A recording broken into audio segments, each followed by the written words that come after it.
അല്ലാഹുവിന്റെ പ്രവാചകന്റെ ചാരത്തേക്ക് ഇടഞ്ഞിടഞ്ഞ് ബിനുകയിലെന്ന് സഹാബി കടന്നു പോവുകയാ. അല്ലാഹുവിന്റെ പ്രവാചകൻ എന്ന സഹാബത്തിനോട് നസീഹത്ത് നടത്തിക്കൊണ്ട് മസ്ജിദ് നബവിയിലിരിക്കുന്നു. അല്ലാഹുവിന്റെ പ്രവാചകന് ദുഹർ നമസ്കാരം കഴിഞ്ഞിട്ട് തന്റെ സഹാബത്തിന്റെ മുന്നിലിരിക്കുമ്പോ ബിനുകയിലെന്ന ഒരു സഹാബിയുണ്ടല്ലോ, ഒട്ടുകാലിൽ ഇടഞ്ഞിടഞ്ഞ് കടന്നു വരികയാണ്. രക്തമിങ്ങനെ വലിച്ചുകൊണ്ടിരിക്കുകയാ, രക്തമിങ്ങനെ വലിച്ചുകൊണ്ടിരിക്കുകയാ. അല്ലാഹുവിന്റെ റസൂൽ ചാടിയെഴുന്നേൽക്കുകയാണ്. സഹാബത്തിന്റെ മുന്നിൽ നിന്ന് ചാടിയെഴുന്നേറ്റുകൊണ്ട് അല്ലാഹുവിന്റെ റസൂൽ ഇറങ്ങി ഓടുകയാ. അല്ലാഹുവിന്റെ പ്രവാചകർ ഓടിച്ചൊന്ന് രണ്ട് കാലുമില്ലാത്ത ഇബ്നു ഉകൈലിന്റെ കയ്യിൽ പിടിച്ചിട്ട് ചോദിക്കുന്നു, ഇബ്നു ഉകൈലേ, ആരാധിനെ ഉപദ്രവിച്ചത്? ഈ പാവപ്പെട്ട വികലാംഗനായ കാലും കയ്യുമില്ലാത്ത നിന്നാരാ ഉപദ്രവിച്ചത്? അല്ലാഹുവിന്റെ റസൂൽ ചോദിക്കുമ്പോ ഇബ്നു ഉകൈല തങ്ങൾ പറയുന്ന, നബിയേ, യാ റസൂലല്ലാഹ്, ആരുമെന്നെ ഉപദ്രവിച്ചില്ല നബിയേ, ആരുമെന്നെ ഉപദ്രവിച്ചില്ല നബിയേ. പിന്നെ എങ്ങനെയാ നിന്റെ വായിലൂടെ രക്തമൊലിക്കുന്നത്? ഇബ്നു ഉകൈല തങ്ങൾ പറയുന്ന, നബിയേ, വെള്ളം കോരുന്നതിന് വേണ്ടി കയറിങ്ങനെ കടിച്ചു പിടിച്ച് എന്റെ ചുണ്ടും വായും മുറിഞ്ഞതാണ് നബിയേ. കയറിങ്ങനെ വലിച്ചിട്ട് കടിച്ചു പിടിച്ചിട്ട് തന്റെ ചുണ്ടും വായും മുറിഞ്ഞിട്ട് രക്തമൊലിക്കുന്നതാ. കാലിലൂടെ രക്തമൊലിക്കുന്നത് ഓരോ ഈന്തപ്പന മരത്തിന്റെ ചുവട്ടിലേക്ക് മണ്ണിലൂടെ ഇടഞ്ഞിടഞ്ഞു പോയിട്ട് എന്റെ കാലിലെ മാംസങ്ങൾ ഉരഞ്ഞു പോയി, എന്റെ തൊലി ഉരിഞ്ഞു പോയിട്ട് രക്തം വരുന്നതാണ് നബിയേ. അല്ലാഹുവിന്റെ റസൂലിന്റെ മുന്നിലിരുന്ന് പറയുമ്പോ, അല്ലാഹുവിന്റെ റസൂലിന്റെ മുന്നിലിരുന്ന് പറയുമ്പോ അല്ലാഹുവിന്റെ റസൂൽ ചോദിക്കുന്നു, ഇബ്നു ഉകൈലേ, നിനക്ക് പണം വേണമെങ്കിൽ എന്നോട് ചോദിച്ചുകൂടെ? നിനക്കല്പം സമ്പത്ത് വേണമായിരുന്നെങ്കിൽ നീ എന്റെ അടുക്കൽ ഒന്ന് ചോദിച്ചുകൂടെ? അല്ലാഹുവിന്റെ റസൂൽ പറയുമ്പോ ഇബ്നു ഉകൈല എന്ന സഹാബി പറഞ്ഞ വാക്കെന്തെന്നറിയുമോ? അല്ലാഹുവിന്റെ റസൂലിന്റെ മുന്നിലേക്ക് തന്റെ കയ്യിലിരിക്കുന്ന 4 ദിനാറെടുത്ത് കാണിച്ചുകൊണ്ട് പറയുന്നു, യാ റസൂലല്ലാഹ്, ഇന്നെനിക്ക് കിട്ടിയ ശമ്പളവാരവിയേ, ഇന്നെനിക്ക് കിട്ടിയ ശമ്പളവാരവിയേ. എന്റെ കയ്യിൽ വേറെ ഒന്നുമില്ല നബിയേ, എന്റെ കയ്യിൽ തരാ വേറെ വേറെമില്ല നബിയേ.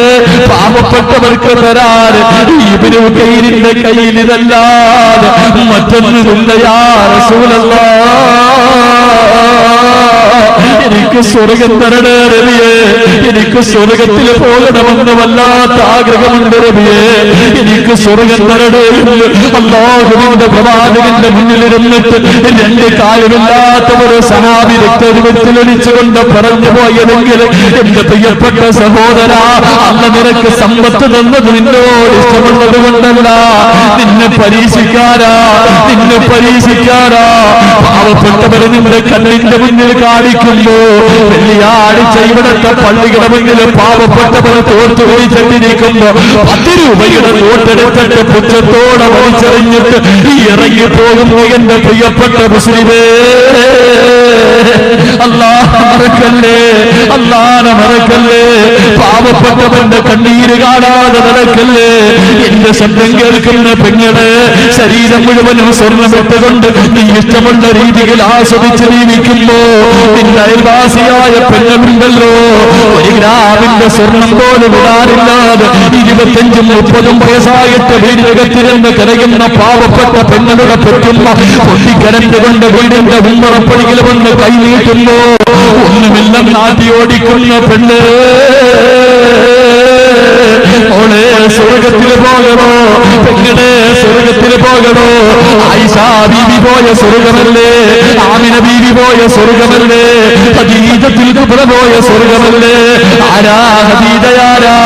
അല്ലാഹുവിന്റെ റസൂലിന്റെ ചാരത്തേക്ക് മഹാനായ മുഖറബുൽ അംലാഖ് മലക്കു ജിബ്രീൽ അലൈഹിസ്സലാം കടന്നു വരികയാ. അവിടെന്ന് പറയുന്ന നബിയേ, യാ റസൂലല്ലാഹ്, ഖദീജ എവിടെ നബിയേ? അങ്ങ് അങ്ങയുടെ ഭാര്യ ഖദീജ എവിടെ നബിയേ?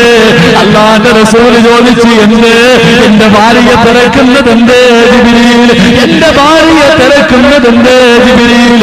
അല്ലാഹുവിന്റെ റസൂലിനോട് മഹാനായ അല്ലാഹുവിന്റെ പ്രവാചകരോട് മഹാനായ മുഖറബുൽ അംലാഖ് മലക്ക് ജിബ്രീൽ അലൈഹിസ്സലാം പറയുന്നു, യാ റസൂലല്ലാഹ്,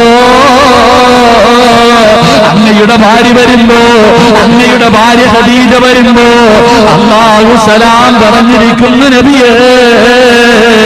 അല്ലാഹുവിന്റെയും എന്റെയും സലാം ഖദീജയോട് പറയണേ യാ റസൂലല്ലാഹ്.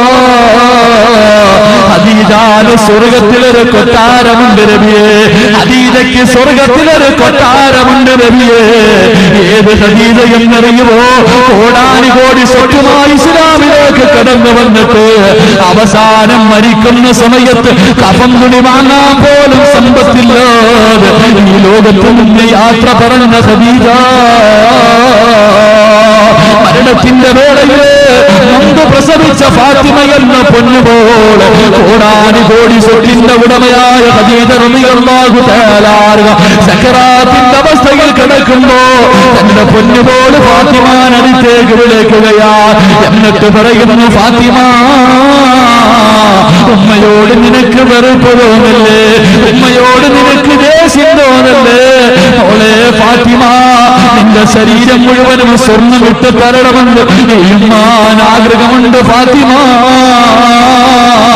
നിന്റെ കയ്യിലൊന്ന് വളയിടാ, നിന്റെ കയ്യിലൊരു മോതിരം തരാ, നിന്റെ കഴുത്തിലൊരു സ്വർണത്തിന്റെ മാലകൾ ഇട്ട് തരാ, നിനക്കൊരു നല്ല കമ്മൽ വാങ്ങിത്തരാ. ഈ ഉമ്മയ്ക്ക് ആഗ്രഹമുണ്ട് ഫാത്തിമ. പക്ഷേ എന്റെ കയ്യിൽ ഒന്നുമില്ല മോള്.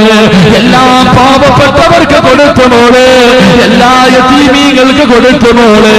ഉമ്മായിക്ക് സ്വർഗത്തിൽ പോകണമെന്ന് വല്ലാത്ത മോഹമുണ്ട് ഫാത്തിമ. അതുകൊണ്ട് തരാനൊന്നുമില്ല. അവസാനം സക്കറാത്തിന്റെ അവസ്ഥയിൽ മരണത്തോട് മണ്ണടിക്കുമ്പോ തന്റെ കഴുത്തിൽ കടന്നവരും മുത്തുമാലയെടുത്തിട്ട് തന്റെ പൊന്നുമോളുടെ കയ്യിലേക്ക് വെച്ചു കൊടുത്തെന്ന ചരിത്രം പഠിപ്പിക്കുമ്പോ, എന്റെ പ്രിയപ്പെട്ട പെങ്ങളെ, സ്വർഗം വേണോ? കോടികൾ കൊടുത്താൽ കിട്ടില്ല പോലെ. കോടികൾ നാളെ പടച്ചവന്റെ കോടതിയില് നിന്റെ സമ്പത്ത് മുഴുവനും വെച്ചിട്ടല്ലോ എനിക്ക് സ്വർഗം താഴ എന്ന് ചോദിച്ചാൽ നിനക്ക് കിട്ടാത്ത സ്വർഗം വേണോ? മണിയുള്ളരത്തെ വാങ്ങുവാനാ വീട് കൊതിയുണ്ട് വല്ല എപ്പോഴും അതിനോട്. അതിലേക്ക് നീയൊരു പാസുതാമന്നാനേ, അത് നിന്റെ പക്കൽ മാത്രമാണ്. മഹാനായ തലവസ്ഥാത് പറഞ്ഞതുപോലെ കോടികൾ കൊടുത്താ കിട്ടാത്ത സ്വർഗം വേണോ? കോടികൾ കൊടുത്താ കിട്ടാത്ത സ്വർഗം വേണോ? ആ സ്വർഗം വിളിക്കുന്ന നാലാമത്തെ വിഭാഗമാരെന്നറിയുമോ? എന്റെ കാരുണ്യത്തിന്റെ മക്കളെ, നിങ്ങളാ പാവപ്പെട്ട കുടുംബങ്ങൾക്ക് 10 പവന്റെ സ്വർണം കൊടുത്ത് വീട് വെച്ച് കൊടുക്കാൻ തീരുമാനിച്ച എന്റെ പ്രിയപ്പെട്ട ചെറുപ്പക്കാരാ, നീയാണ് മോനെ, നീയാണ് മോനെ. അല്ലാഹുവിന്റെ റസൂൽ പറയുന്നു, സഹാബ, വിശക്കുന്നവന് ഭക്ഷണം കൊടുത്ത, പാവപ്പെട്ടവനെ സഹായിച്ച, യതീമികളെ സഹായിച്ച, രോഗികൾക്ക് ഒരു നേരത്തെ മരുന്ന് വാങ്ങാനുള്ള സമ്പത്ത് കൊടുത്ത മോനെ, ലഹും ജന്നാത്തിൻ തജ്രീ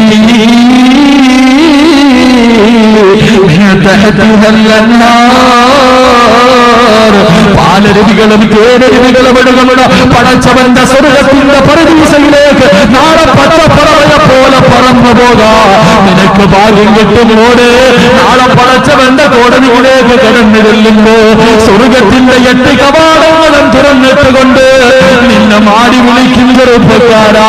ആ കൂട്ടത്തിൽ പെടാൻ ആഗ്രഹമുണ്ടോ? കാരുണ്യത്തിന്റെ മക്കളുടെ കൂടെ നീളം ചേർന്നോ? പാവങ്ങളെ സഹായിക്കാൻ അണിചേർന്നോ? എന്റെ ശബ്ദം കേൾക്കുന്ന ഉമ്മ,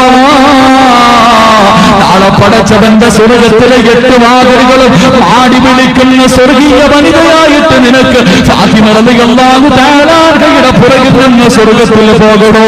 പാവപ്പെട്ടവരെ സഹായിച്ചോ, യതീമീങ്ങളെ സഹായിച്ചോ, പാവപ്പെട്ട പെൺകുട്ടികൾക്ക് നിന്റെ കയ്യിൽ കിടക്കുന്നവർ സ്വർണ്ണമോതിരം ഊരി കൊടുക്കാൻ മനസ്സുണ്ടോ? ഉസ്താദേ, എനിക്ക് സ്വർഗം മതി, എനിക്ക് വേറെ ഒന്നും വേണ്ട. കോടികൾ കൊടുത്താ കിട്ടാത്ത സ്വർഗം എനിക്ക് വേണം.